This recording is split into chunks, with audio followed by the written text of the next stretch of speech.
So thanks, Eddie, and thanks for everybody that's joining today.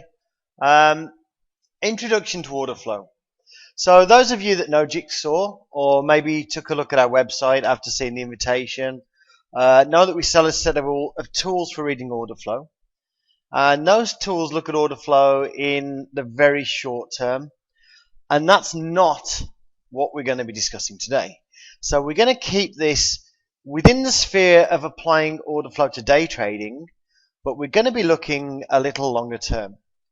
And first of all, we're going to look at the theme or the theory or the concepts or the principles behind all order flow tools. And the goal is to remove any remaining confusion about the theories behind order flow. Now, why is this necessary? Well, I've come across many people that use one order flow tool but really have no clue how to use others. So a good example would be someone that uses, say, cumulative delta divergences mechanically, but they're completely lost when it comes to looking at a footprint chart. So they don't fully understand the underlying theory behind the tools. So all order flow tools are simply a different view of the same information for the same reason. And it's my belief that if you understand the theory behind the tools, then that's going to make the use of the tools more productive. And I am looking at this from a complete beginner's view as well as the view of people that just use one or two order flow tools. So after this session, you should understand the mechanics of price change and be able to understand any order flow tool. Now, I know that sounds like a lofty goal, but it is true. Now, that doesn't mean that you'll be able to use any order flow profitably immediately. So generally speaking, order flow tools are a bit like reading a book or riding a bike. The reading a book part is because it's kind of an unfolding story, and the riding a bike part is because it takes a little practice. Now, just one thing to bear in mind, and please follow this, is we're going to discuss the merits of a number of different order flow tools, but that doesn't mean that I use them all, and it doesn't mean that you should use them all. You'll end up with analysis paralysis if you try to use every order flow tool to trade on. And the other goal of this session is to actually give you actionable information that you can take away and start applying to your trading. Okay, so after this session, you will be able to take some things away and use them in your trading. Now imagine all of us has faced the conundrum in this ABCD picture here. We have a price level, the horizontal line, where we're looking to enter a trade. And of course the market can do one of four things. It could fall short of the level, or it could, picture A is it reverses on our line. B, it falls short of the level and reverses. C, it pokes through the level and reverses. Or D, it just blows straight through the level. So what can you do? You could, of course, look at the level and say, okay, I'll put in an order before my level, have a really wide stop, which allows it to poke through and allows me to stay in if that happens. You could do that, but it gives you more risk. You could also scale into a trade. That works. Or you could use order flow to help identify when or if the turn is actually occurring. Now, of course, if you do use order flow in this way, it will keep you out of some good trades. But overall, the effect should be that it lowers the amount you need to risk and it keeps you out of the bad trades. So that's kind of the first benefit of order flow. You can also use order flow to set a bias, and that's very simple. Is when the flow is biased upside, you only take long signals, and when the flow is biased downside, you only take short signals. And I'll show you how I do that later on. Another thing we can use order flow for is to define something called a second entry. Now this is a major element to the way I trade personally. I'm like most people. I have price points I use to identify where a major reversal might take place. And I say might because we never know. And most of the time, I don't enter at that price. I will let the market reverse, let the order flow confirm that it actually was a reversal, and then I'll look for something called a second entry, or what most people call a pullback. Now markets do stair step, and you often get hidden backstops created once a move is underway. Those backstops that kind of stop a pullback dead may or may not be visible on a price chart, but they are mostly visible in the order flow. Now, of course, another way to use order flow is as a pure scalper. Now, I'm not a pure scalper, but every trade I enter is kind of a scalp when I first enter it. I kind of enter like a scalper. And one of the key things to keep in mind about scalping is that every scalper I know still has an emphasis on trade location. So you don't start to use order flow, just look at order flow and kind of ignore everything else you know. You still need to have a way to define a trade location. So people aren't just switching on their trading PCs, seeing something on the bids and offers and hitting it without considering where you are on the day and what the bigger picture is. Okay, so those are the benefits that we expect to get from order flow. But what is order flow anyway? And there's two main components to order flow. The intent is what people say they are going to do, and the actual is what actually happens, what actually trades. So those are the two main components. Now, of all the order flow tools, there's only the depth of market, or the DOM, that shows the intent. Now, as a position day trader, or a slightly longer term day trader than the scalper, you can get away without the bids and offers. You can get away without looking at the intent. But as a scalper, you can't get away without using the intent. It is essential. Now, it's also worth noting that when the market gets into a tight range, you might have to turn yourself into a scalper to some extent if you want to play that range. And for those of you that were trading the ES through 2013, that was pretty much essential to keep building your account in 2013, because that's what the market did a lot, turned into small ranges. At that point, the actual intent becomes a lot more important than the actual at the extremes, because when you get to the extremes, it always appears that the extreme is going to break. So the use of actual trade info is what people are talking about when they use the term tape reading. So a lot of what we talk about today is going to be what is known as tape reading. Okay, and the purpose is we're trying to evaluate right here, right now, what is the market actually doing, and that's why we try to use it at a price level we've got predefined. So we have a price level where we expect something to happen, and order flow tells us, is that actually happening? Now, in terms of perspective, with order flow, you don't really have the kind of concept of higher time frames and lower time frames, although some order flow, obviously the order flow tools you can put on different charts. When we look at price action, many people look at higher time frames and lower time frame charts, but with order flow, the different tools are the thing that give you a different perspective. So for me, I would use cumulative delta to help me set bias, but I would not dream of using cumulative delta for defining an entry. So you can put the tools on any time frame chart, but the way they actually present the information gives them their own perspective. Now, there's one thing on there that some of you might not be expecting to see on a presentation on order flow, and that is the volume. So I do believe that volume is an integral part of reading order flow, and we are going to include some looks at different ways of looking at volume as well when we look at the order flow today. So here's a question that's on everybody's mind.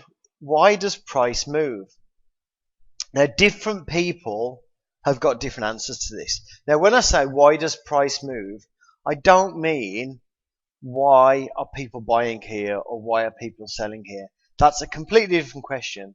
I mean, why does price move around at all? Okay, why doesn't price just stay where it is? Now, some people will say price moves because there are more buyers than sellers. Now, the market, it just purely exists to match buyers and sellers. So a trade cannot take place without a buyer and a seller. Now, in a way, this could have you thinking that order flow is total nonsense. Because why would you analyze a flow of orders when every buy is also a sell? Because a buy cancels out a sell. One cancels out the other, right? Okay, but it's not really more buyers and sellers. Now, some people say it's supply and demand that makes price move.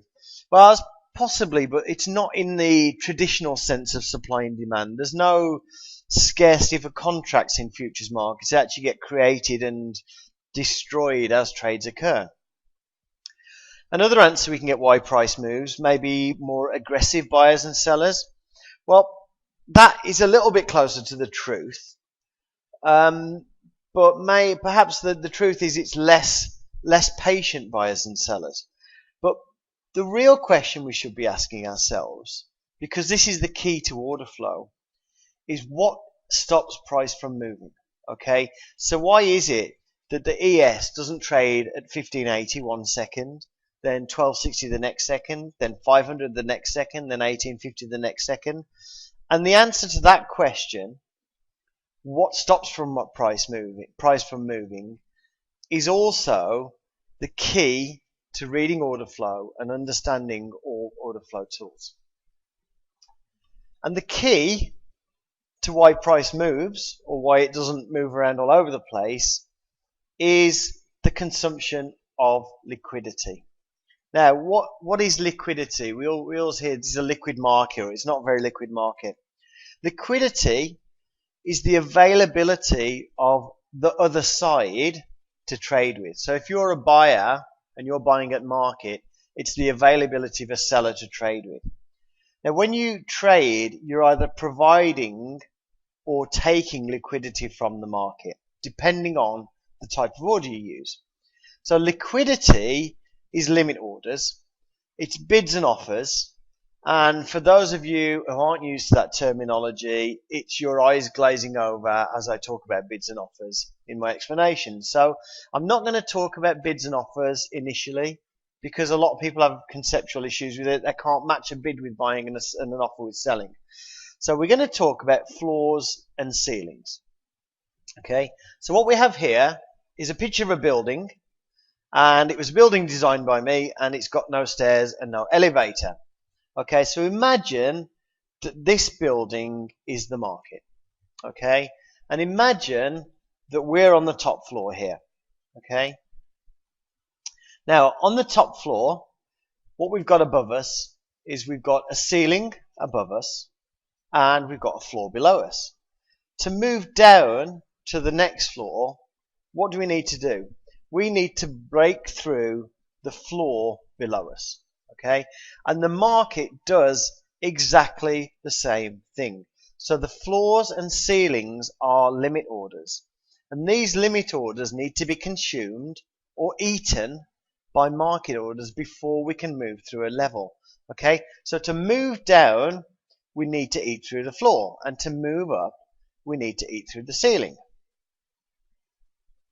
Okay, so at this point, we've eaten through a floor. Sell market orders have eaten the buy limit orders, and we've dropped down. Now, also at this point, is it easier for us to move down or up? Okay, so look at where we are.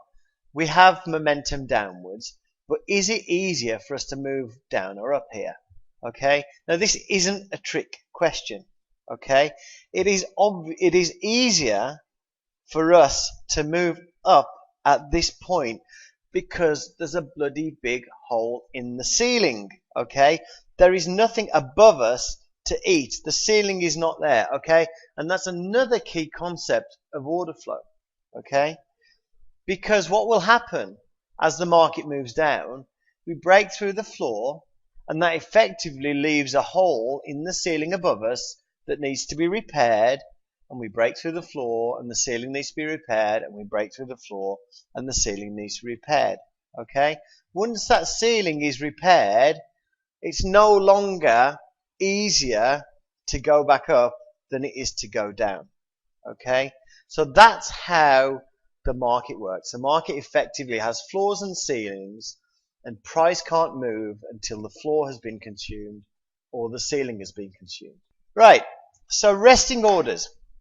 Okay, The floors and ceilings, what are they? Okay, so if you've ever looked at the dome, okay, you have seen the floors and the ceilings. The bids here represent the floor, and the offers here represent the ceiling. Okay, now some people say offers and some people say asks, and I've got a horrible feeling I'm going to use those interchangeably through this webinar because I never use the same word in 2 consecutive sentences. Some people also call these resting orders because effectively they just sit there until somebody hits them. Now, different domes or different depths of markets show different amount of levels. This is the Ninja Dome, and it only shows 5 levels of bids and 5 levels of offers. And for those of you who are counting the numbers and say I can see 6, it's because Ninja also shows a total. Okay. On the buy side, when we look at the floors, there is liquidity below those 5 levels. There are floors all the way down here. Okay, you just can't see it because the platform doesn't display it. But there is no buy side liquidity, there is no bids, there are no floors above you. Okay, on the sell side, the ceilings here, we show the 5 ceilings. There are more ceilings above us, but you just can't see it because the platform doesn't display it. But there are no ceilings below you, which is pretty much the same when you're in a building. You look down and it's all floors. Okay, now this is important because it means that as we move upwards, we move up into areas where there are no existing floors, but where there are ceilings. Okay, when we move down into areas where there are no ceilings, but where floors do exist. And that means that when price moves, a relative liquidity vacuum, we'll call it, is created beneath you. Okay, so as we move up, a liquidity vacuum is created beneath us as we move into an area where these floors don't exist. And it takes time for the floors to build up in your wake. And the same thing on the move down. In a move down, a relative liquidity vacuum is created behind you, above you, as it takes time for the ceilings to build up behind you. And spotting those liquidity vacuums where price pulls back because of a lack of liquidity and not because of counter trend trading, that presents opportunity. This is one of the ways you get your second entry or your pullback trade. Okay, and I'm going to show you ways to do that exactly later on, but for now just remember there are no floors below you and there are no ceilings above you. There are no ceilings below you and there are no floors above you. Okay, and here is another way to imagine the liquidity picture. As you move up, bids get thinner, and as we move down, the offers get thinner. Okay, obviously as we're moving up, bids get thinner and offers get thicker. It's going to be harder to maintain that upward momentum until these bids have had time to thicken up again. Okay, now this brings us to another important point. At an area of resistance, the ceilings are going to be really, really, really thick. If you look at the dome and you look at the numbers on the dome, the offers are going to be 1.5 to 3 times the size of the bids at an area of resistance. Now, if you're not sure whether a level that you're looking at is one that other traders see as a resistance, this will actually tell you. So if you have a level marked off on your dome where you think the market's going to turn around and it doesn't, and you don't see thickness up there, then there's not many other people looking at that level. Now, as you get to resistance, the offers are going to be stacked, but the thing is, it does not mean that that level is going to hold. Okay, and it's the same at the lows with support. The bids will be stacked at any valid support level, but again, it doesn't mean the level's going to hold. It's just the way the market works, like a phenomena of the market, I guess you could call it. Now, very often, as price trades towards those thick floors and ceilings, and we get there, they just suddenly pull out of the way and the level breaks. Okay, so that is actually the end of the theory. At any time, the market doesn't have a price. So if you think about the price, I mean, the ES is 1841.50 now. That is actually the last traded price. The market any time has actually got two prices. It has a floor price and a ceiling price, which is the inside bid and the inside offer, with a minimum one tick difference between the two. And that difference obviously is known as the bid offer spread. Okay. Now, market orders consume buy side and sell side liquidity, which is also known as limit orders, and which we're also going to call floors and ceilings. And when there's no more ceiling to eat, more buy market orders will start eating the next ceiling up, and price will move up with it. Okay? When there's no more floor to eat, price will move down and we'll start eating the next floor down. And all order flow analysis is effectively simply a variation on this theme. Okay? The other thing we have to remember, as we move up, a relative liquidity vacuum builds up behind you, and price can momentarily collapse into these vacuums before continuing up. And those vacuums present short-term opportunities, and we're going to learn how to spot those soon. Now, different players work on different time horizons and take different amount of times to get their orders in and to fill those vacuums. Okay, but as that process goes through, as those vacuums fill in, that creates a line in the sand behind a move, and that is what supports price as we step up. Now, one of the things as you look at order flow, you should always keep an eye in the rear view mirror when you're using order flow. So don't just look ahead of yourself for obstacles like large offers above you or large bids below you. Also make sure you keep looking behind the move for these vacuums and for these lines in the sand that will build up and will support you as you move up. Okay, all this we're going to look at soon. Now, can I just ask at this point, does anybody have any questions about what we've covered so far?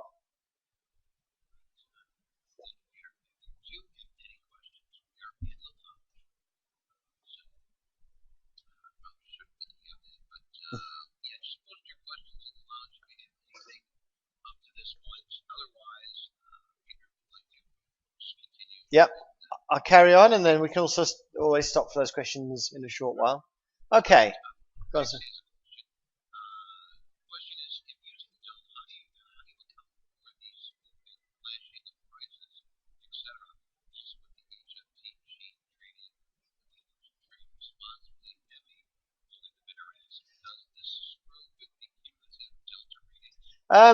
No, not with the cumulative delta. I mean, in terms of spoofing and HFTs, I put very little emphasis on the bids and offers on the dome. It's probably the least important piece of information.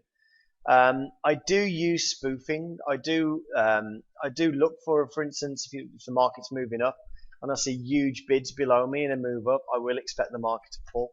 But even with order flow, you're in a different space from HFT machine trading, literally to the extent where I will be watching order flow at a single level for 2 or 3 minutes to make a decision to make a trade. So it doesn't screw up with cumulative delta, but that is market dependent. You know, on a market like the ES, a lot of people are using market orders to enter.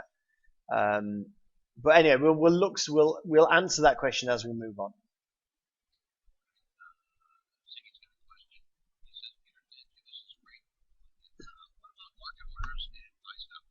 Well, market orders and buy stop orders are both types of market orders, and they are both consuming liquidity.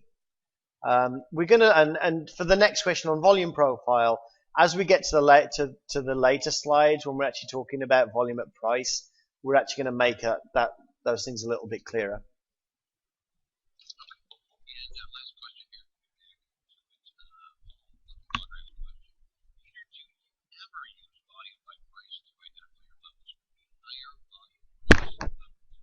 Yeah, absolutely, absolutely. And we're going to look at as I said, we're going to look at the volume flow profile later on. But also, if you look at I think somebody posted a link earlier on to the last webinar we did, Trading Without Charts. I go into a lot of detail on that in that webinar.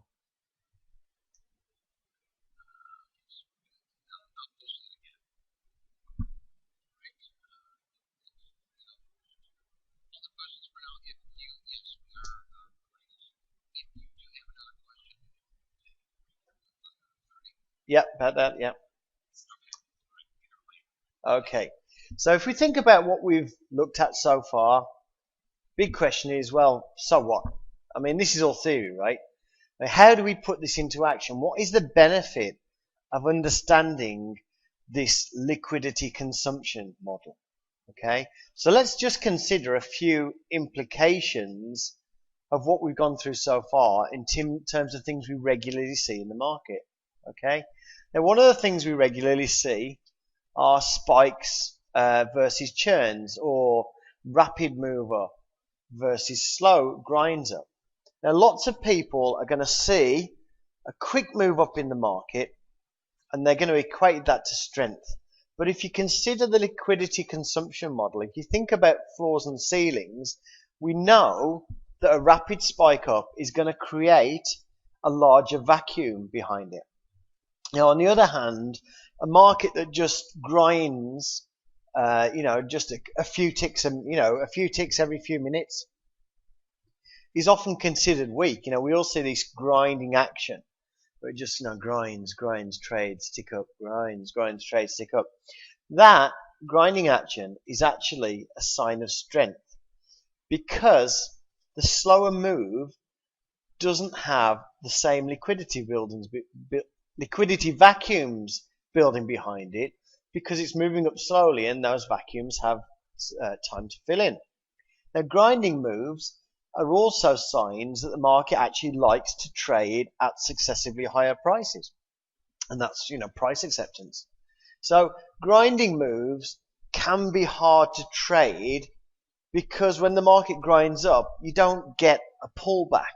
Okay, but once you understand that a grinding move is actually a sign of strength, it makes it more psychologically acceptable to just jump on board and move like that. Now, as we said, retracements or pullbacks can be spotted by a lack of participation in any counter trend move.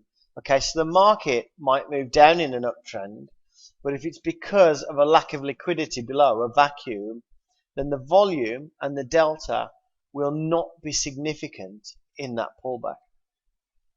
Now, part of the reason that markets have a tendency to step up and down is the fact that it takes time for liquidity to fill up in the wake of a move. Now, of course, you do get perma-faders who can't stop themselves from shorting every move up and buying every move down. Intraday, everybody that has bought, every intraday trader that has bought a contract, once they're in position, they're people that have to sell to unwind, and of course that is one of the causes of pullbacks. Okay, and sometimes when the market pulls back, there is a bit of selling, and sometimes the market actually needs to pull back to actually shake out some of these people that have bought and shake out these future sellers. Okay, so as you move up, you are gathering future sellers, and you often get to a point where you just need to offload some of those future sellers before the market continue moving up. Okay, so when we do step back to a point where the liquidity is filled in, we might see a little bit of selling, but we should still see a very big difference between the selling in the moves up and the selling in the moves down. Now, we've got a feel for the theory of the order flow, so let's consider the implication of that model when it comes to reversals. Now, when I talk about reversals, I mean major reversals and minor reversals. Major reversals being the ones that initiate a new trend, and minor ones being the pullbacks. Now, based on what we know about liquidity and liquidity being consumed, we can identify just 3 elements that will cause a reversal. Now, not all reversals have all three elements, but all reversals have one or more of them. Okay, and the market can only reverse with these three elements, and without them it is impossible for the market to reverse. Okay, now some of these elements are going to be easier to spot in the order flow than others. So let's just consider these three elements one by one. Now, for the sake of simplicity, I'm just going to talk about a long to short reversal and presume you can flip this around yourself from short to long. So the first element of a reversal that we may see is something called absorption. Okay, now this is where the buying continues, but the ceiling doesn't break. The ceiling will either be too thick when we get there, or as buying eats the ceiling, we see more limit orders come in, and the ceiling is actually building up as the buying is actually consuming the ceiling. And this rebuilding of the ceiling as it's being consumed is what's known as an iceberg order. So in terms of being easy to spot, absorption is the easiest thing to spot. It's the easiest sign of a reversal to spot. One of the reasons it's easy to spot, and this kind of harks back to the HFT question, is it takes place over a decent amount of time. Now, on thicker markets, it can take many minutes for this absorption to play out. So what it means is that the offers or the ceilings or the sellers are stepping in and absorbing all the buying, and the buying is no longer able to make the market move up. And eventually what happens, the buyers give up or just run out of money, basically. In some cases, you will be able to actually join the price that the ceiling is, or the ceiling price effectively. You will be able to join the offer, okay? But that really does depend on the market. So you might see the absorption. So if I see absorption on the offer at 39.25, I might see that, know that the market's not going to go up any, or suspect the market's not going to go up any further, join the offer, not get filled, and see the market go down 10 points. Okay, so in some cases you're going to be able to join the market at that point, but it is market dependent. Okay, on the treasuries, yeah, when you see the absorption, joining the offer is quite often possible. On the S&Ps and thinner markets, joining the offer, generally speaking, doesn't get you filled. You're absolutely right about the trade, but usually it goes away without you. Okay, so that's absorption. The second element that we may see in a reversal is buyers fading away. So this is where we get to a price and just nobody wants to trade that price. Okay, sometimes that's a gradual change. So we might get 1,000 buy market orders, it ticks up. Then 600, it ticks up. Then 300, it ticks up. Then we get to the next price, 50 trade, and we're done. Other times, you're going to have regular trading at one price, and then you tick up to another price, and there is just nobody that wants to trade it. Now, ultra thick markets, like the treasuries, might just hit this price one time. So you go on the treasury, you might get to a price, nobody wants to trade it, and you don't get there again. The ES tends to go to that level a couple of times. Okay, and each time, either no trades or just a pitiful amount of contracts trade. So don't hit into the market. Don't feel you need to hit into the market. Whatever market you trade, be aware of whether it comes back to these prices. Don't feel you need to hit into the market. You see it tick up 50 trade, it comes down, you go short. That's not really the way to do it. Okay. Now, it's fairly easy to spot this, but you often don't have the luxury of time that you have with the absorption, and markets do often take a pause, so you need to be looking for the buyers fading at a key level. You shouldn't be looking for it in the middle of a trading range. Okay, and there is a time element to it. It takes time for the buyers to realize that nobody else is buying anymore. Okay, once the buyers realize that, then they're going to start to unwind, and you will see sellers coming. Okay, now the third element of reversal is sellers coming in force and the market rolling over. Now, this is where you don't so much see buyers fading away as just getting to a level and suddenly sellers start hitting it aggressively with size. And many times this is going to be after the absorption, after the buyers fading, but other times it's going to come out of the blue with no warning. Now, you'll most likely see sell market orders in total to be between 2 to 3 times the amount of buy market orders when this happens. Okay, so you will see an irregular or an excessive amount of selling compared to the buying. But this is hard to spot in a timely manner. In other words, by the time you spot this, the market's going to have ticked down a couple of ticks, 2 or 3 ticks. Now, at that point, you can decide to get in at a, in quotes, worse price, which is effectively trading a good price for confirmation. Okay, that doesn't make it a worse trade that you get at a worse price because you're actually paying for that confirmation effectively. Now, of course, sellers stepping in is also going to help you confirm a short trade after you've taken the trade. Okay, so if you see the absorption at a high and you go short, then after you've gone short, you don't just forget about order flow. There's no law that says order flow can only be used for order entry. Okay, order flow is an excellent way to confirm that a trade is actually going your way. So if you go short on absorption, you're waiting to see the sellers step in. And if the sellers don't step in, then you need to think about maybe the premise of the trade wasn't that good. And similarly, it's also a good way to tell if the order flow is against you when you enter a trade. Okay, so order flow, don't just think about entry. Think about entry. Think about just after your entry. Yeah, once you if you're in a trade in the ES and you're a position day trader, sure, once you're 2 or 3 points into profit on a trade, you don't really need to be so aggressively focused on order flow anymore.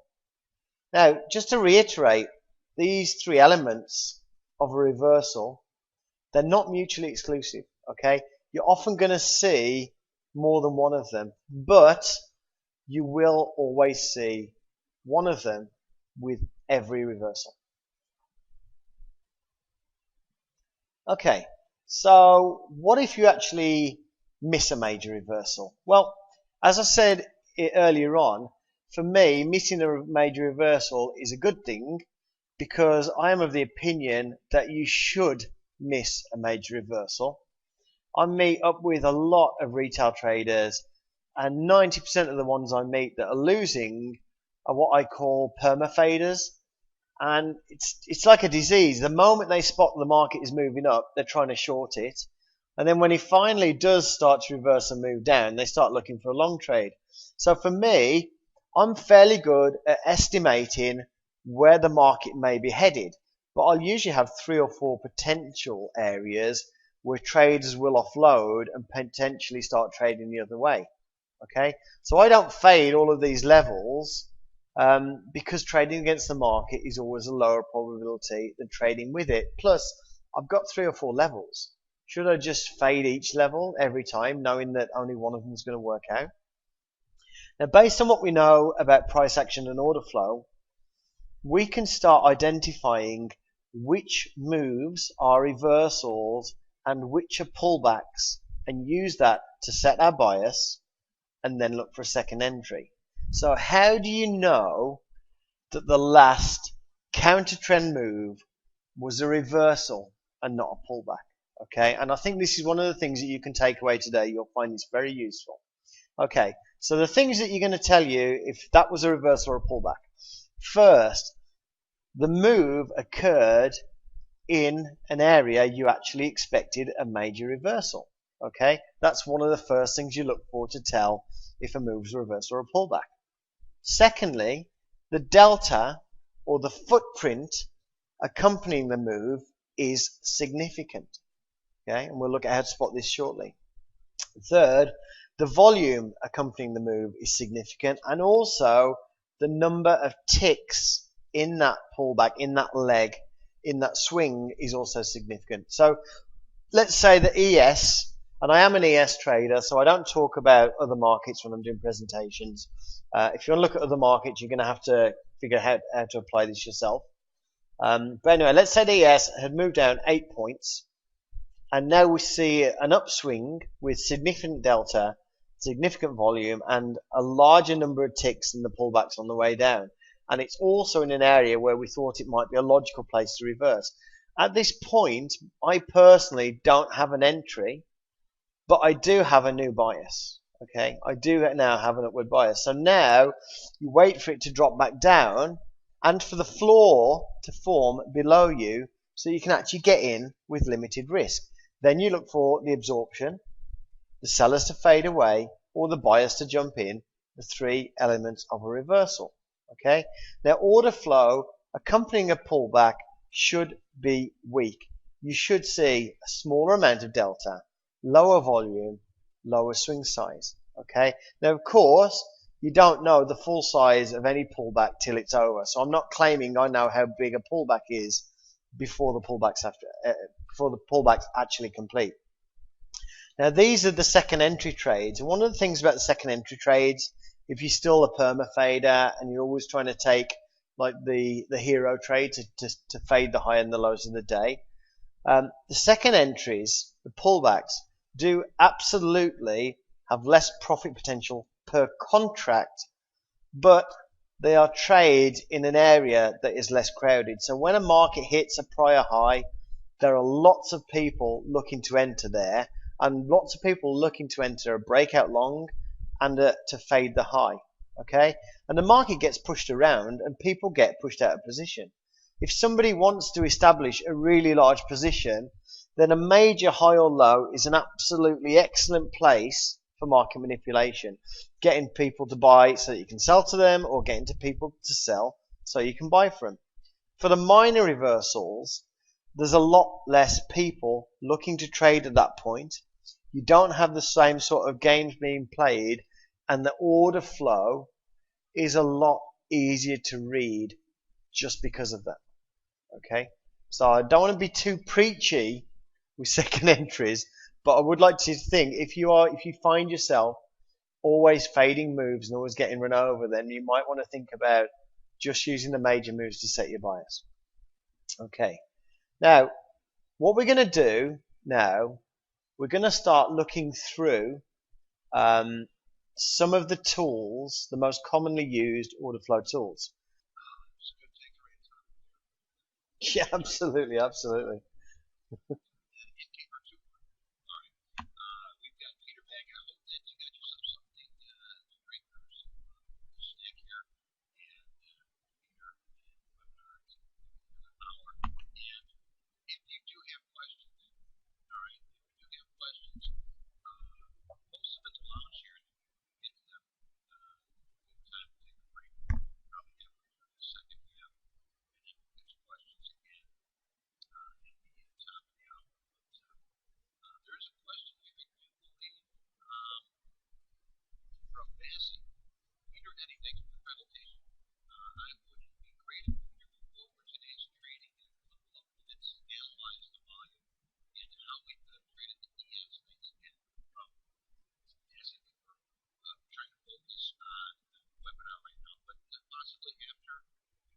Yeah, possibly, but effectively, Vasi, if you tune in here on a Tuesday and a Thursday at it's 9:30 Central, we do it right, Eddie.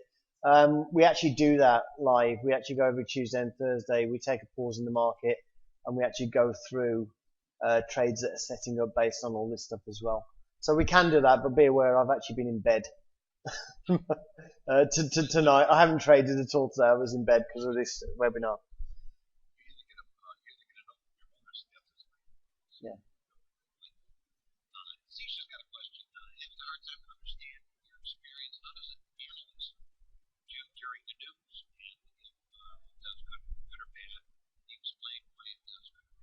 I don't trade news at all. I mean, I do, I have done some studies of, where liquidity is sitting, and often, you can study where liquidity is sitting and look at the market going back to those points off news events, but I just don't trade news at all. I'll wait for it to unfold and then start trading afterwards. And again, I use volume profile. I will let the volume profile build up. So if you go and look at the Trading Without Charts video we did, you'll have a better understanding of how I do that and how I let areas build up before I trade them. Okay, so yeah, what we do. So what we're going to do now is we're going to start looking at the most commonly used order flow tools and kind of try and look at the pros and cons of each. So first of all, we're going to look at cumulative delta. And if you haven't seen that, it looks a bit like a price chart, but it shows buy market orders minus sell market orders. So buy market orders should eat the sell side liquidity. It should eat the ceilings and price should move up. So we don't see the ceilings, but we know that they're there, right? We know that that's kind of the floors and ceilings have got to be there. Now, on the cumulative delta, absorption is characterized by the delta moving up, but the price not moving up, okay? And that is traders getting trapped. Still, the cumulative delta is a bit too zoomed out, or it's a bit too high level, in my opinion, to get a good handle on short-term absorption. So most of the time, when you see the absorption on the cumulative delta, the amount of buying that has been absorbed by the sellers is quite huge. And when you see a huge amount of absorption, the end result is usually that the ceilings get consumed and we get nice pop-up as those sellers bail out. Okay, so you do want to see sellers absorbing, but you also need the buyers to stop buying, right? Because even though the sellers are absorbing, if the buyers carry on and buy 30, 40, 50, 60,000 contracts, the sellers are not going to hold that down. And the kind of, when it becomes obvious on cumulative delta that sellers are absorbing, you're already talking 5, 6, 7, 8, 9, 10,000 contracts of absorption. Okay, and that is to the high end.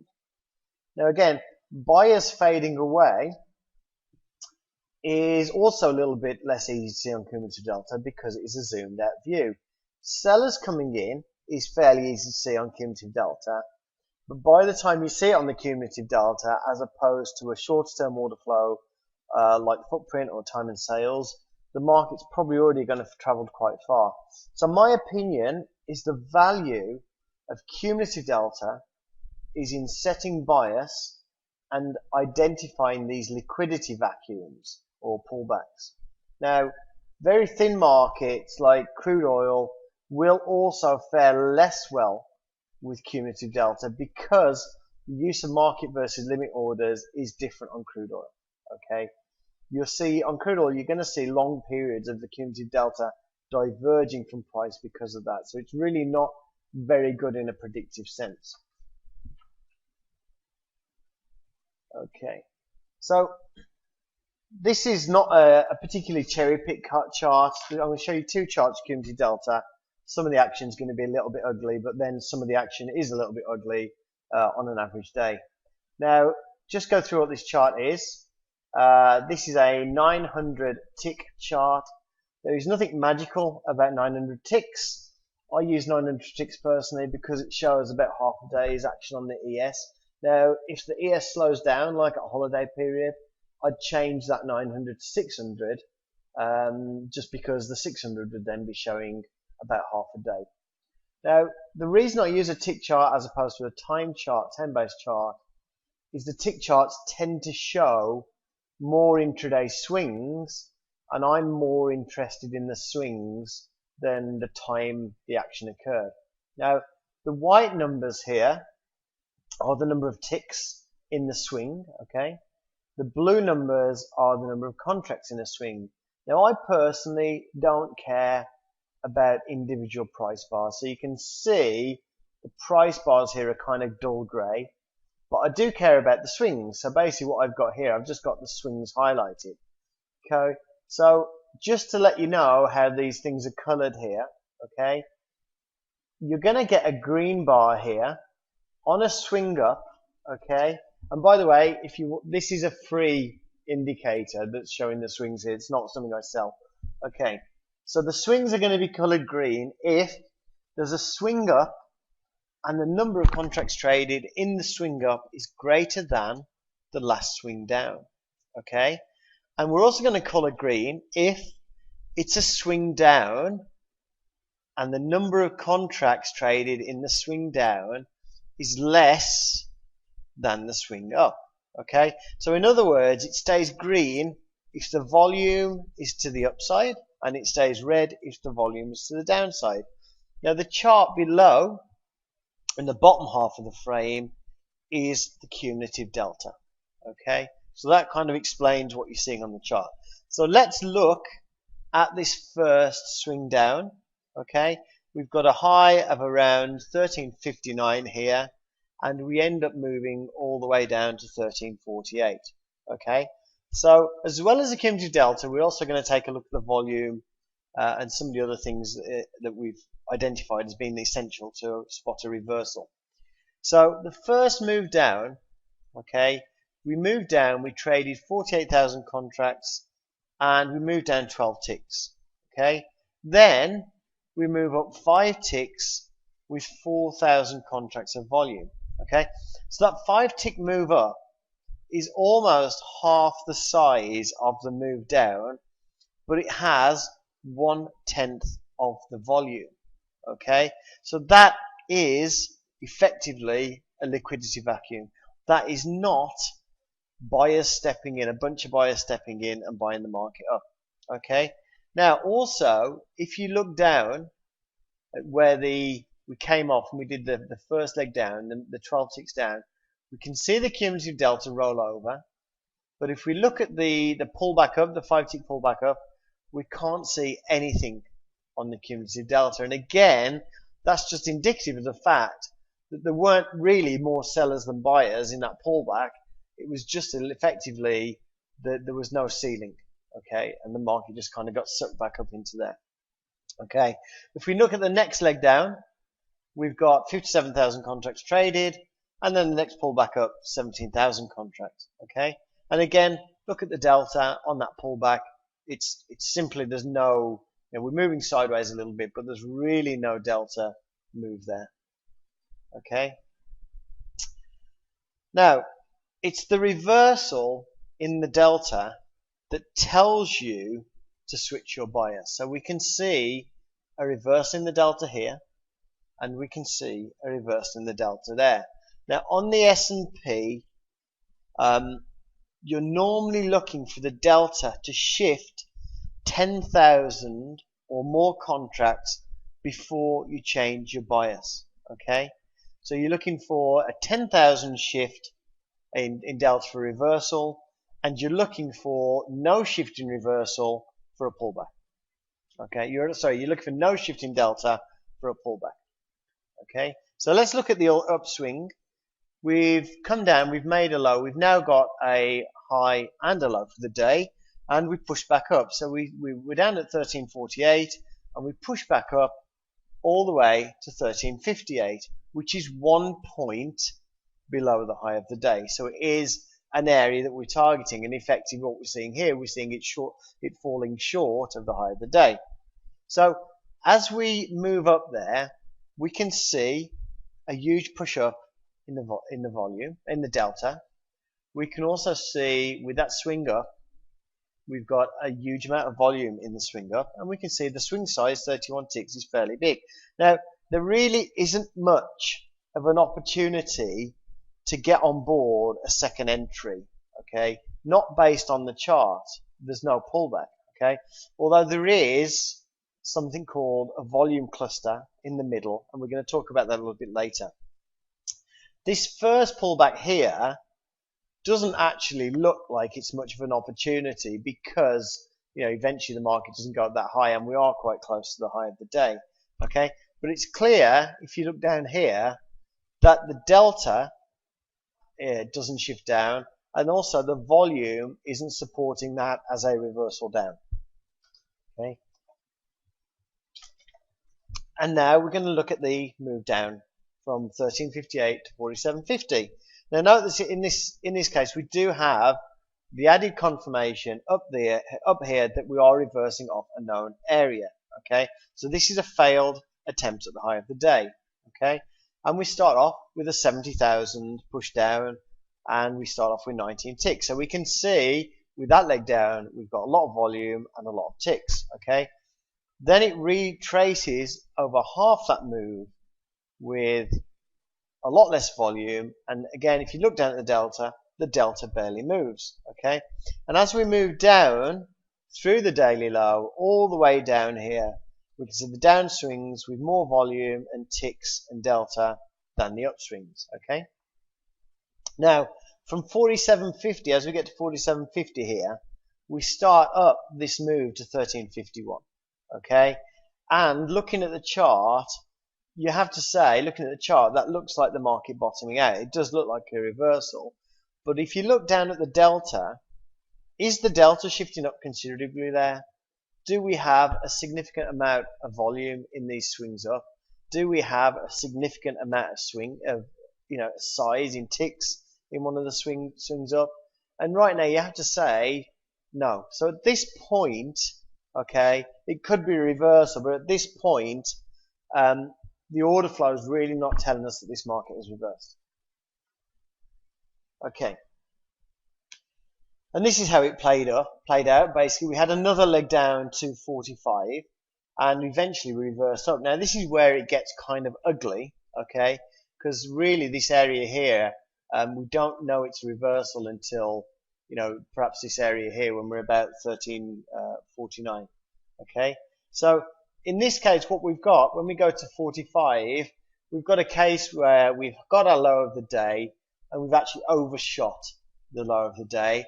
And now we were reversing back through what the low of the day was. Okay, so we'd failed to get to the daily high, but we'd shot through the daily low.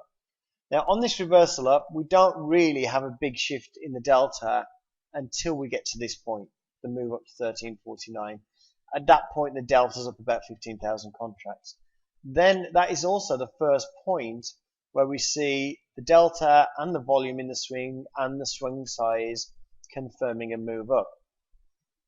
Now, if we look at the pullbacks, we can see that the pullbacks are kind of, they are lower in size. We don't have the delta. You might have got wiggled out in this area here. You got your first pullback there. If you were very tight with your stop, you got wiggled out of your trade.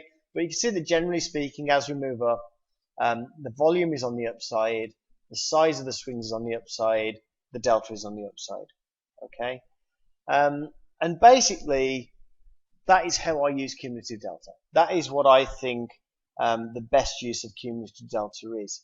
Okay, so I think cumulative delta is good for longer term order flow. You could look at this and say, well, look, he's using that on a 900 tick chart. Why don't I put that on a 50 tick chart? And then I can use cumulative delta as a short term order flow tool. Okay, but to me, that still wouldn't make the delta a good short-term order flow tool. And obviously I've tried that and it just doesn't work well, because I think, the nature of the cumulative delta is that it's a zoomed out tool. Now, the other thing about cumulative delta, and I'll probably get shot for saying this, it is a good hindsight tool. Okay. Now, unlike some of the order flow tools, the cumulative delta is going to look the same in hindsight as it does in real time.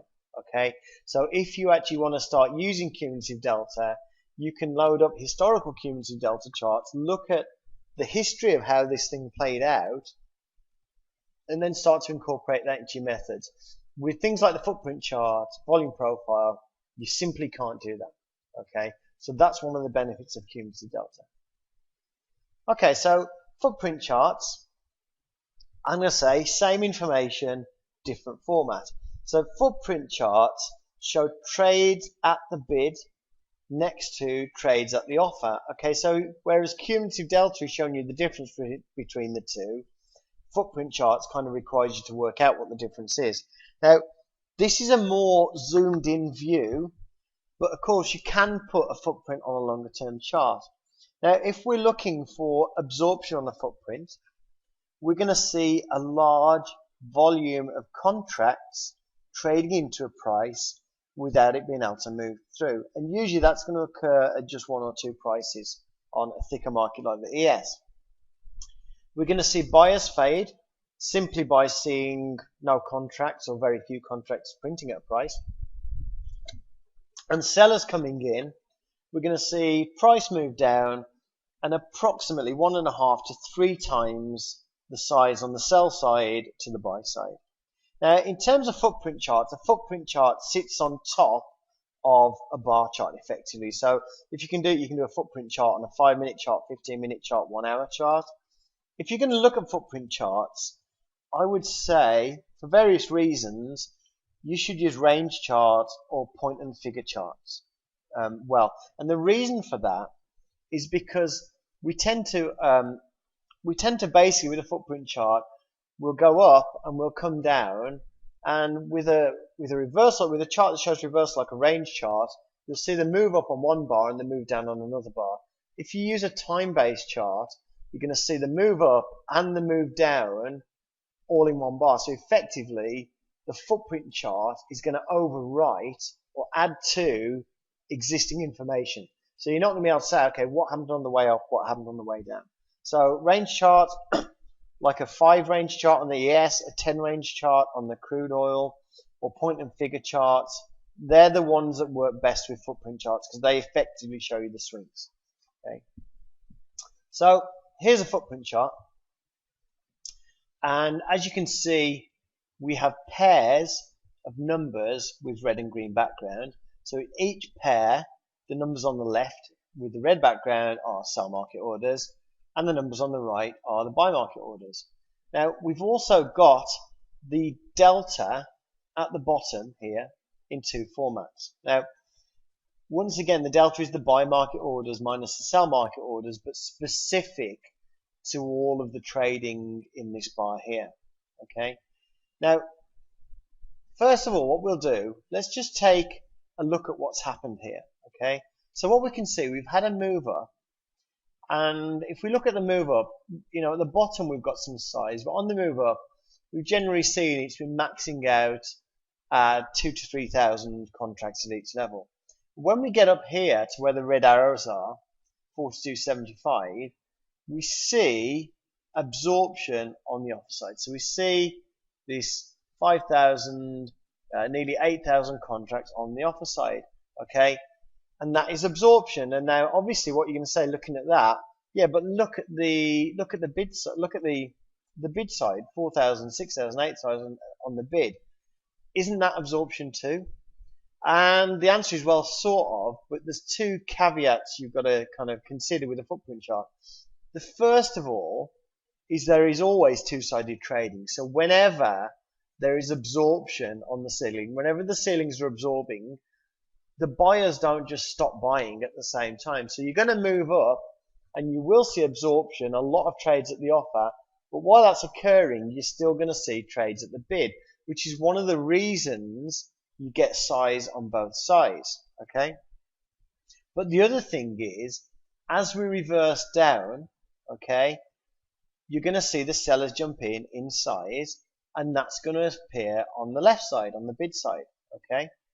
And that's going to add to whatever quantity was made on the way up. So what you're seeing here on this bar here, you're seeing the move up and the move down.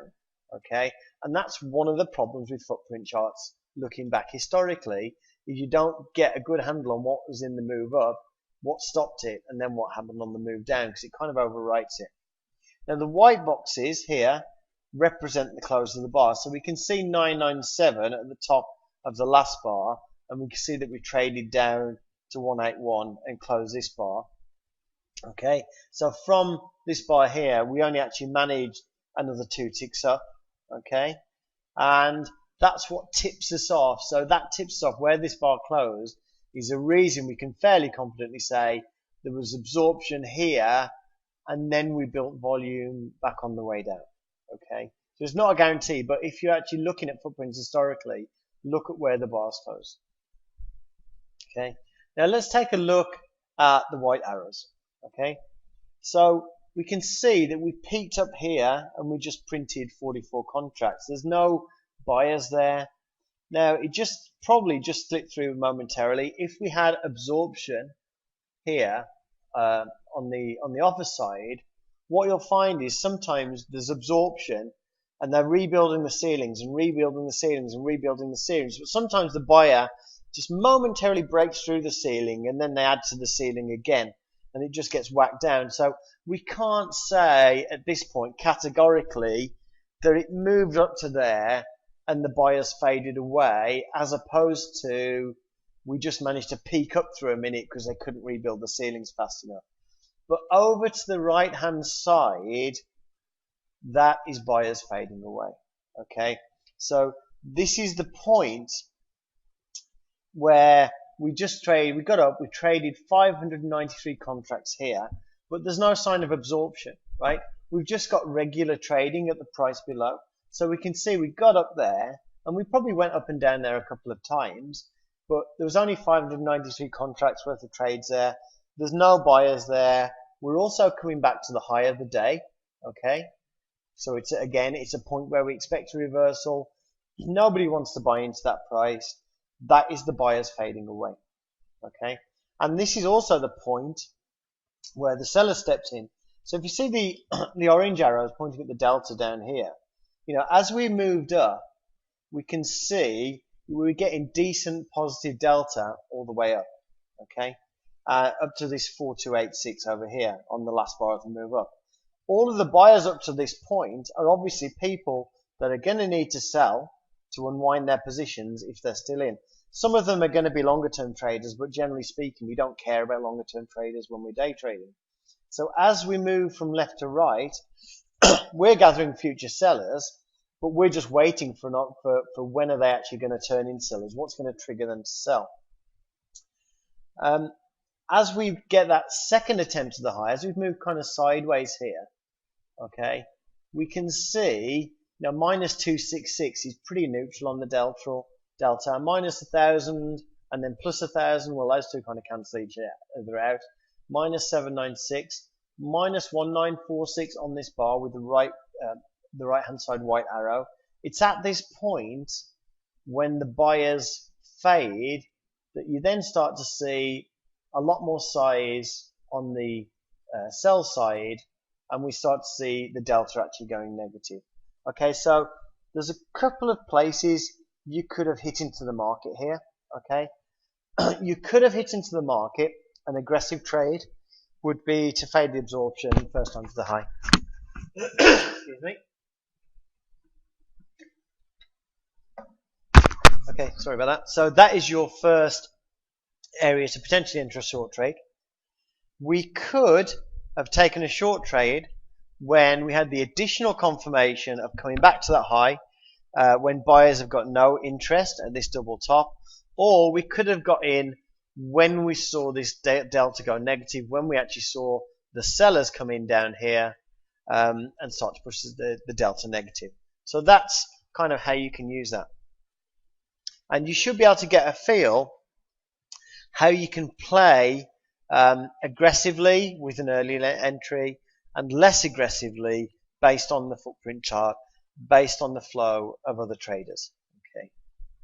Now this is a slightly different type of reversal. So what we're looking at here is a move up and then a trading range that took almost an hour to resolve. So if we look at the orange arrows here, we can see that up to this 1, 2, 3rd bar, we had fairly decent volume hitting into the bid, but on the 4th bar, it's gone. The buyers disappeared. Okay, oh, sorry, this side here, the buyers disappeared. Okay, let me just say that again. On the move up, we had good volume actually on both sides, but in this 3rd bar, we've got the volume effectively disappearing. And then we saw 287 contracts trade at the high. Okay. Then a few minutes later, 49 contracts trade at the high. There are simply no buyers at this point in time interested in trading those prices. Okay. Now, if we look at the red arrows, we can see that we pushed up to 1 tick below the high and printed 177 contracts. Again, no buyers there. Now, I can't say what happened first. okay? But I'm going to take a guess and say that this red arrow, okay, this 5,328 contracts trying to eat the floor was an attempt to hold the market up, which failed. Okay, and I say that just because I've read a lot of footprint charts, and that's what I'm guessing happened. I'm guessing that as we came up, we came back down here, and the bidders, the floors firmed up, a lot of contracts traded, and then they just let it go. Now, after that failed attempt, okay, the market broke downside. So what we've got is a failure to get to the high, looks like a failed attempt to hold it, and then the market breaks downside. We can see in the last two bars, the delta starts to get a lot more bearish as the sellers stepped in and started to push the market down. And of course, the buyers get out of the way because they realize that they're toast effectively. Now, in this example, while we do have sellers stepping in, this is a trading range and it's not a huge range, okay? So you've got to use your discretion a little bit here, okay? So should you fade the top of the range when you see the buyers aren't interested, or should you wait for the sellers to step in? Because if you wait for the sellers to step in, you're potentially going to be shorting in the middle of this range, okay?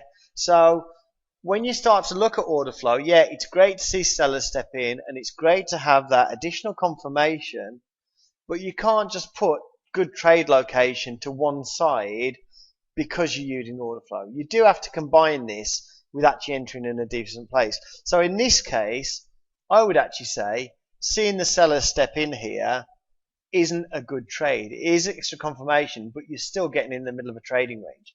And there's nothing to say you're guaranteed the range will break. Now we're going to cover the footprint a lot more in the second webinar we do. But for now we can see that it's showing the same information as the cumulative delta. But the issue with footprints is they're just not as useful historically, because we might go over fresh ground as we move up, but on the way down we're going to add to existing footprints that were created on the way up. And so we're going to kind of see the final result rather than how it developed over time. So the footprint is quite unique in that it's actually a tool, an order flow tool, that's easier to read in real time than it is in hindsight. Okay, so the next order flow tool, the order book. Okay, now the main difference between the order book and the delta and the footprint chart is that the order book actually displays the intent. It displays the floors and ceiling. It displays the limit orders. The cumulative delta don't display the floors and ceilings, but it's merely implied how thick a market was by that price delta relationship. If the delta moves up and price doesn't move up, you know that the ceiling was thick. Okay, you know that there was more liquidity eaten on the way up. Now, decent order books like Xtrader, CQG, and of course Jigsaw will show you the trades that executed. Now, any DOM that doesn't show you or give you a good view of actual trade execution might be a good order entry tool, but you won't find it a good order flow tool. Let's just bring across a DOM. Okay. So here's the Jigsaw Trading DOM. Okay. And what we can see here, just center that, the columns here where my cursor is, that's actually the trades actually occurring in the center. So we've got trades at the bid here where we see the 31 little pink one. Those are the trades that are eating the floor. And the green 55 here, those are the trades that are eating the ceiling. Okay. Now a lot of people say that depth of market is useless because of the amount of manipulation that goes on. And it is true that the market depth is manipulated with people putting in really large bids and offers and making the floors and ceilings look really thicker than they are, but that doesn't make the DOM useless. Okay, so if you think about it, why would somebody go to the trouble and risk of putting in orders that they don't want to fill? okay? Because you can't put this guy down here with 1,500 contracts, whether he's fake or not. If he's spoofing, right, he actually has to have the account size to put in 1,500 contracts. Now, of course, it's not all one guy, okay? But if he's spoofing and the market comes down and he doesn't get out fast enough, he has to honor those contracts. He has to buy those contracts. So there is a lot of risk to spoofing. And the reason that they spoof the market is because that spoofing, that manipulation pays off. And that's effectively why this information is useful, because people are playing games with it and you can watch them play the games and you can use that information in your trading. Now, obviously what we can see here in this blue column are the floors, and what we can see in the red column are the ceilings. Okay. Now, in terms of manipulation, we can actually see in the outer blue and red columns the pulling, the stacking activity in what we call the snapshot. Now, this is kind of neat to watch. So I can see basically they've added at 1837, they've added just over 230 contracts right now. Okay. But the thing is, you can get kind of caught up in all of this pulling and stacking activity. The most important information, even when you're looking at the DOM, is the trades that are actually executing at each level. Now, the DOM is very much a right here, right now tool. Okay, so it's most beneficial at refining an entry or assessing if a trade is on side just after you've entered. Okay, there's very little history on the DOM. Okay, you see what's happening right now. Now, to the outside here, we do have a volume profile, and that is actually showing us history for the whole day. And here we do have a kind of split volume profile, which effectively is similar information that you see in a footprint, telling you how many trades hit at the bid here and how many trades hit at the offer here. Okay, now with all these different profiles and all these different numbers, there's a lot of numbers on the screen, and one of the issues that people have is they say, I can't read the DOM. There's too many numbers on it. It moves around too much. Now, I would agree that it would be very difficult to read all of those numbers at the same time, and you don't actually need to. Okay, so the mistake that people make when they start to look at the DOM is they try and read the whole screen. I don't think there's many human beings that could do that. Okay, so you don't need to look at all the information all the time. So for instance, the volume profile helps you to see where other traders are currently positioned. And knowing where other traders are positioned, that gives you a trade location. Then the ebb and flow of the orders being executed gives you an idea if the market is actually holding in that trade location or actually powering through it. Then at the point you decide to say, I'm going to go long, excuse me. Sorry about that. If you want to go long, then you might decide, okay, I'm going to go long because I'm in a location.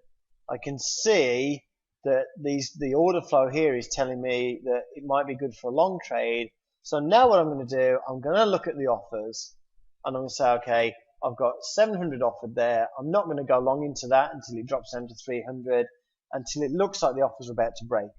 Okay, so you never have to look at all of the information at the same time. And in fact, what many people will do, they'll actually, switch off a lot of the columns. Okay, but the mistake when you're using the DOM is to try and use everything at the same time. Okay, so it's not about being able to process hundreds of numbers all at one time. Now, in terms of the elements of a reversal, okay, absorption is very easy to spot. You will see a lot of contracts hitting into a level, and if we look at this here as it moves down, we can see, on average, we've got 300, 150, 600, we've got 2,000 here contracts that have hit into the bid.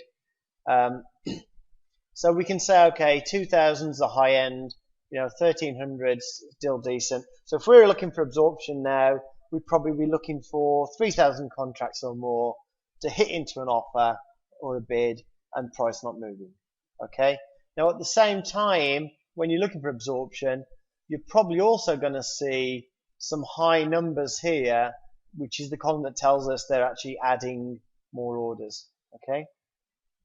Now, buyers fading, you're often going to get to a point where just a few contracts hit. Okay, and you're probably going to revisit that point several times. So the things that you're going to see on here is you're going to see we get to a price, nobody trades, and then it moves up. Comes back to the price, nobody trades, and then it moves up. But there's a pause. Okay, as this occurs, you're going to see it gets, and there's a pause. It doesn't start moving away straight away. Okay, so for instance, we've just seen 28 contracts here. Okay, if this is buyers fading away, we'll see it come back, and there'll be a pause. And the reason there's a pause, it's as if it's palpable, the dawning of realization on behalf of those last sellers that they're the ones left holding the bag. Okay, so when you see buyers fade, okay, or sellers fade, you can see if it comes down again and just a few contracts trade, all of the other sellers are going to see that. And eventually they just bail and move out of the way. Okay. Now, in terms of, seeing the other side jump in, very similar to the front footprint, you're going to see the market move down to an area, and then suddenly you're going to see some large size hit into here. And the reason you're actually going to see the large size is these ceilings here won't have a chance to get out of the way. So if buyers jumped in right now, you could expect to trade like 500 at this level, 1300 at this level, 1200 at this level, because they'll just come in and whack it. And even if these guys here with the like 1300, 1200 contracts, even if they're not real, they just won't have time to get out of the way if buyers jump in. Now, if order flow is the icing on the cake, then the manipulation, the pulling on the stacking, could perhaps be called as the icing on top of the icing on the cake.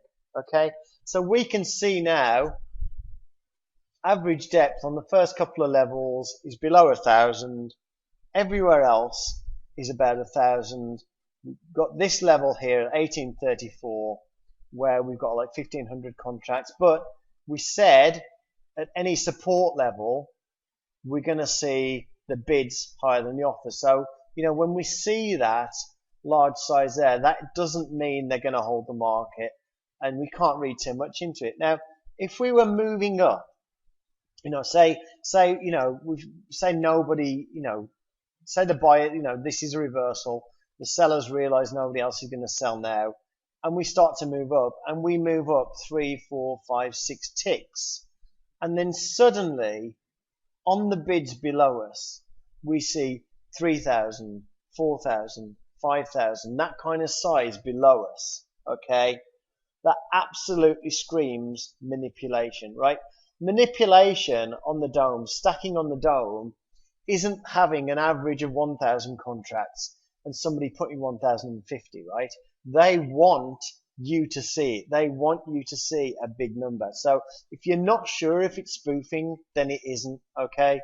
But if you see it move up 5 or 6 ticks and then you see 3,000, 3,000, 3,000 right behind you, very likely the market, if just in the very short term, it's very likely the market's going to actually move down. Because what you'll see is as the market moves up, if you see huge stacked orders below you, then the chances are the market's going to collapse because they're fake, and that's just some guys who are trying to exit a position.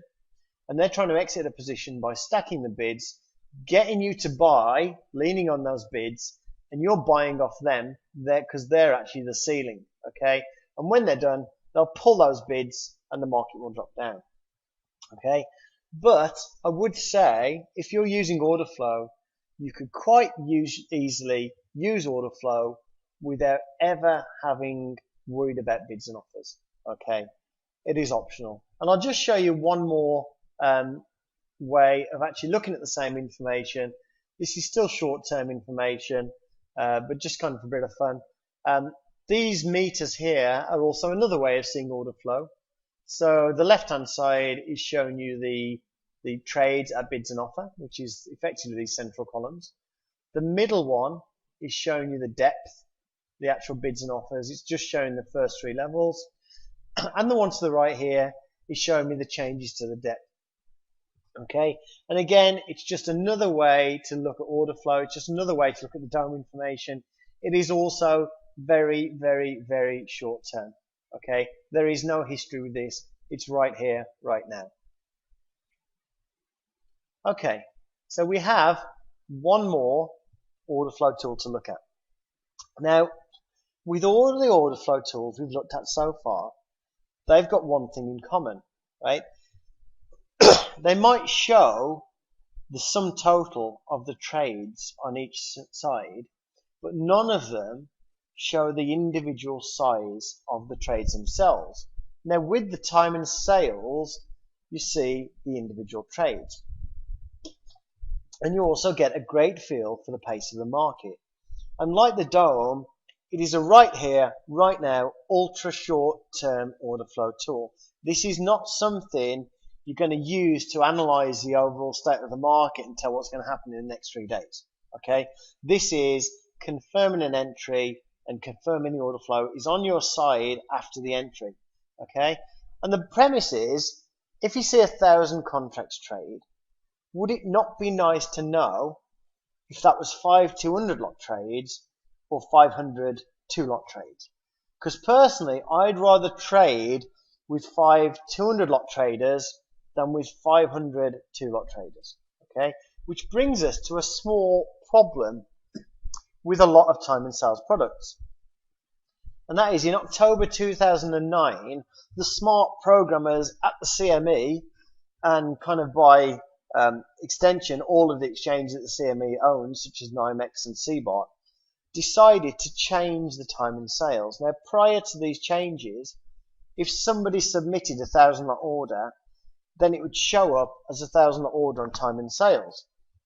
Then the CME, in their infinite wisdom, decided to change that so it reports one trade per limit order it was filled against. So if someone submits a 1,000-lot trade and it gets filled against 500 2-lot limit orders, you're going to see 500 lines on the time and sales, or rather, you would see 500 lot trades, 500 trades if you had a 90-inch trading screen. Okay, what you'll actually see is a flood of trades, pages and pages of trades going by that you can't read, and it is actually fairly useless. Now, what we did at Jigsaw, and what a few other people have done as well, there's various methods of aggregating time and sales. Now, at Jigsaw, the approach we took is to actually reverse engineer the October 2009 changes, and so we try and show the actual 1,000 lot order that was submitted. Okay, and we're with the CME marks, we're about 95% right. Okay, so what about the 3 elements of a reversal? And let's just bring across the time and sales. Okay, and this is a time and sales. There's 2 time and sales here. One is showing all trades. One is showing just the large trades. Now, one of the things about time and sales, it actually shows the time of the trade, and it shows the full price.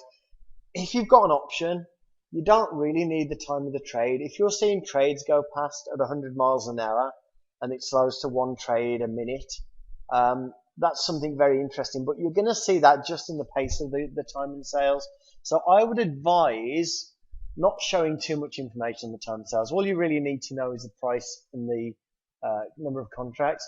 Now, on this particular time and sales, the price is actually 1834.75, but we actually I like to actually kind of chop off the first 2 digits again, just to make it easier to read.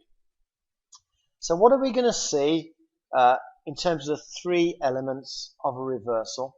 Okay, so the first element of a reversal is absorption, and with absorption, you're going to see a stream of prints, mostly on one side. Okay, and so let's talk about absorption on the ceiling, on the limit order, on the offer side, where we've got buy market orders buying into the offer.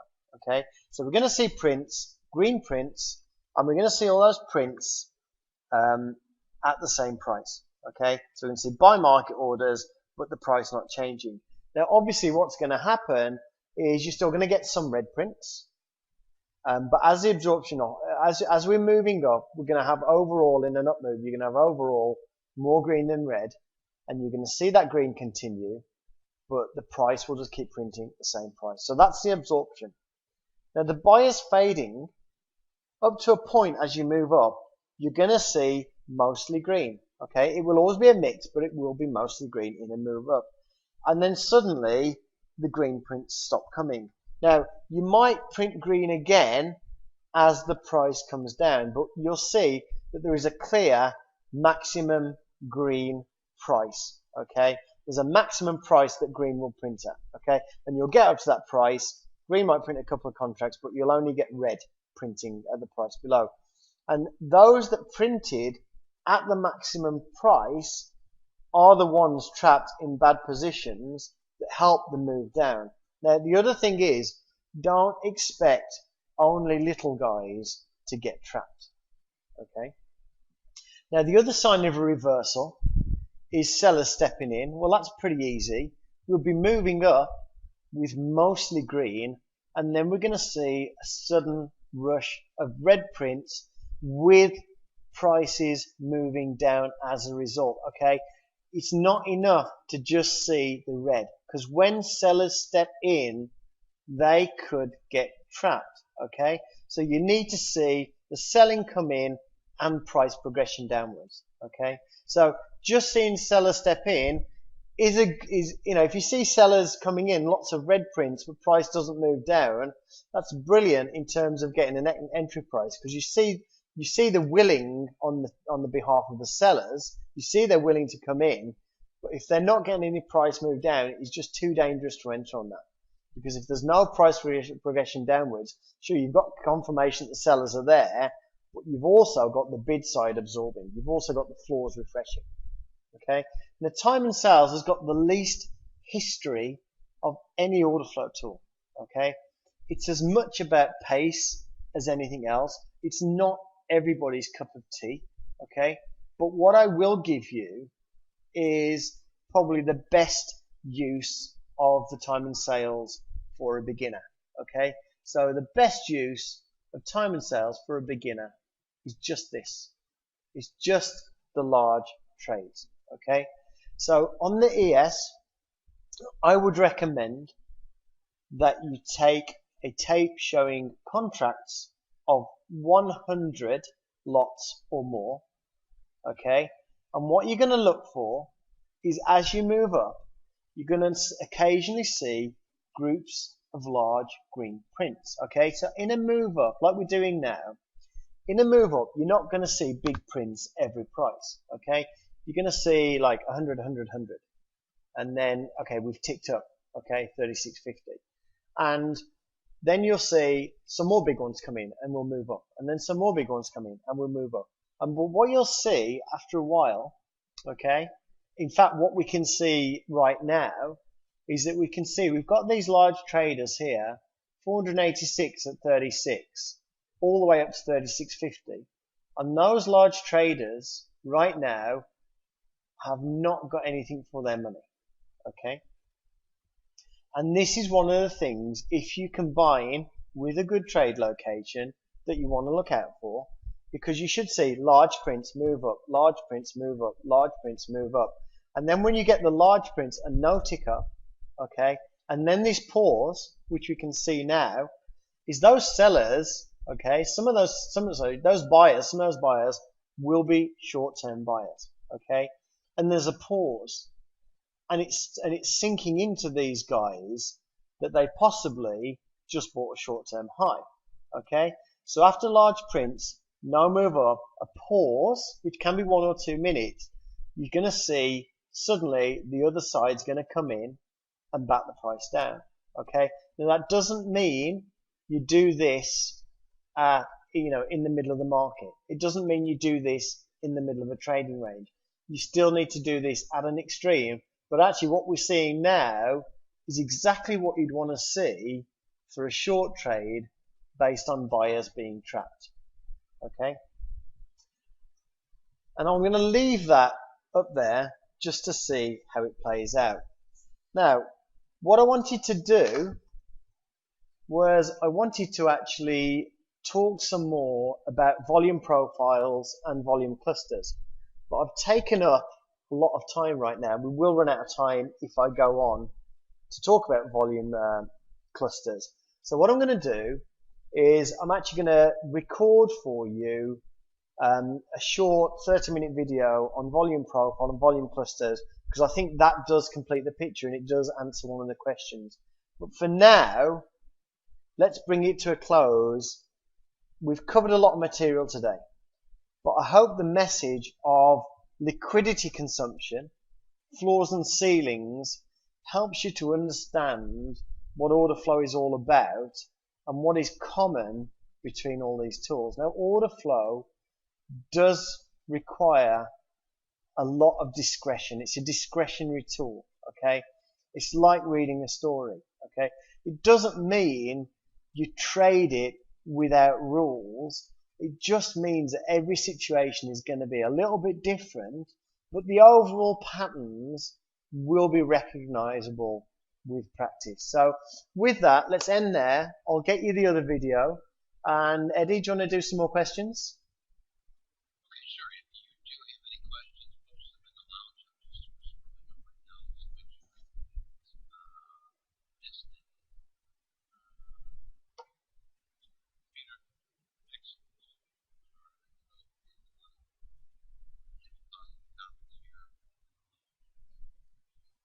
Yeah, I appreciate that as well. Thanks, guys. If you have any questions, please post them in the lounge. We've got a few more minutes, and we'll make sure that first. So let's start with Fred. Fred's got a question. Question for Peter. Something I've heard in market profile terms in discussing order flow. Can you talk a little more about how the combined market profile and order flow together? If I'm correct, it's about market order.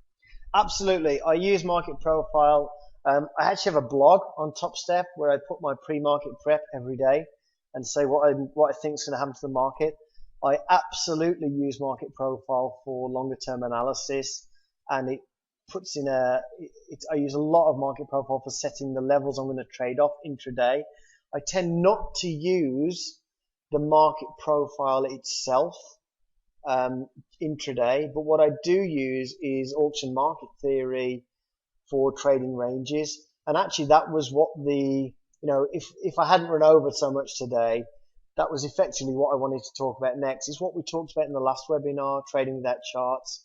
But I'm going to do a video on that, on effectively what happens, how the market moves in terms of ranging, and then trending ranging behavior intraday.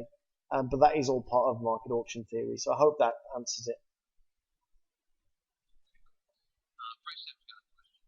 While analyzing order flow, you pay attention to your states in order to better identify who's getting ripped off in the market. My state, I'm not sure what you mean by my state. I do absolutely do that. I tend to not worry about that so much at entry time, but I do worry about it when I'm in a trade. And by that I mean, if you want to look at an ideal place where people are getting ripped off on the market, you have a trading range, you go to the top of the trading range, and sellers start to fade the top of the trading range, and you come down, and the bids are stacked.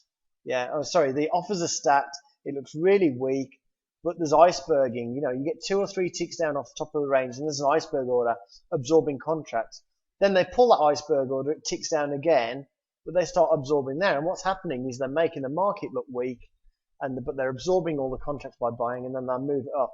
Now I can see that, and if I'm on the wrong side of that, I will exit. But I don't enter trades. I don't join the manipulators. I'm not comfortable doing that. So I kind of I'm aware of it, but I don't join in with it basically.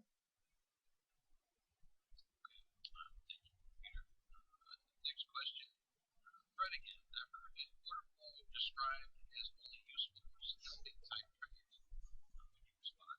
Yeah, I call it the icing on the cake. So the cake is whatever method you use to define a trade location.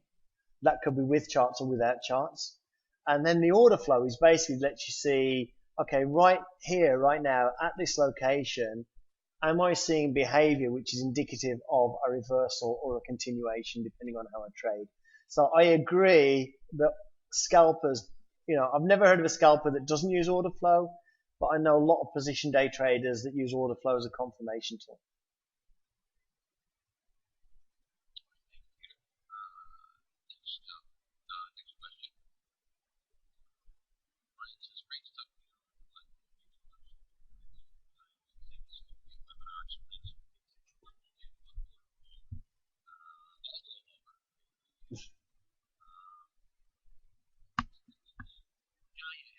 Mm-hmm.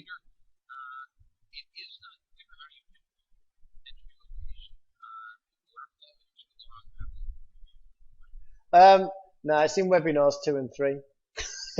This was just an introduction. I know there was a lot covered, but this was just the introduction. So we do more specific in the other webinars. This webinar, the introduction, 2 hours. The next webinar is 2 weeks. Yeah.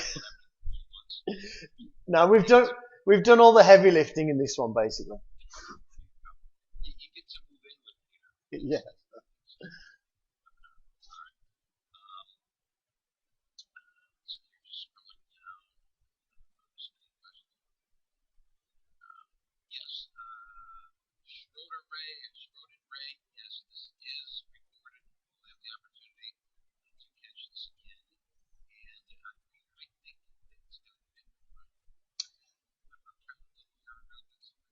I think Kaj has got one. Kaj 15 has got a question.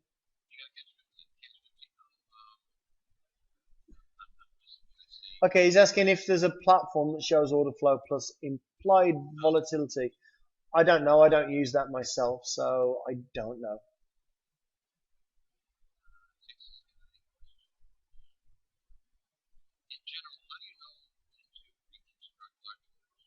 In general, that's kind of proprietary information. Everybody wants to figure out how we're doing that, but I'm not going to tell anybody.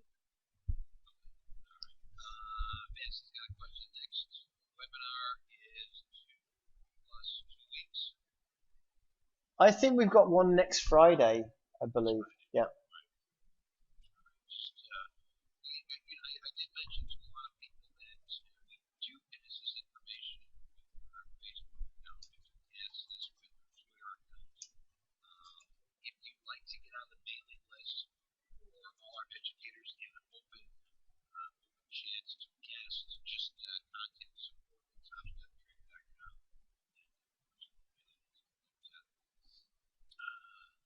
Tix is going to follow up on a question. His first question was, how do you know when to start large orders? Yeah. Chris just put a link in there for Peter's website, jigsawtrading.com, and there's some other material listed in Peter's website.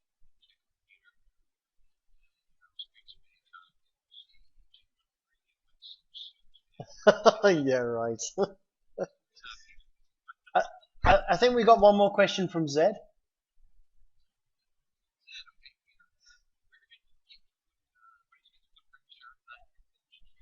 Okay, and I got that. I got a message on PM as well. Yeah, that's something called Gomi Tools, which is available on the Big Mike Trading Forum.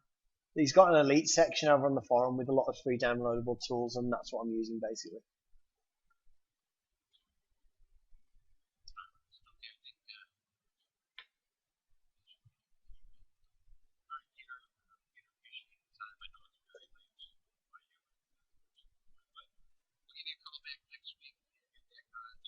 Mm-hmm.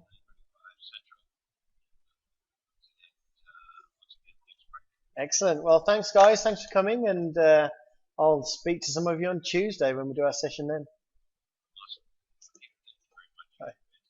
Will do. You too. Bye.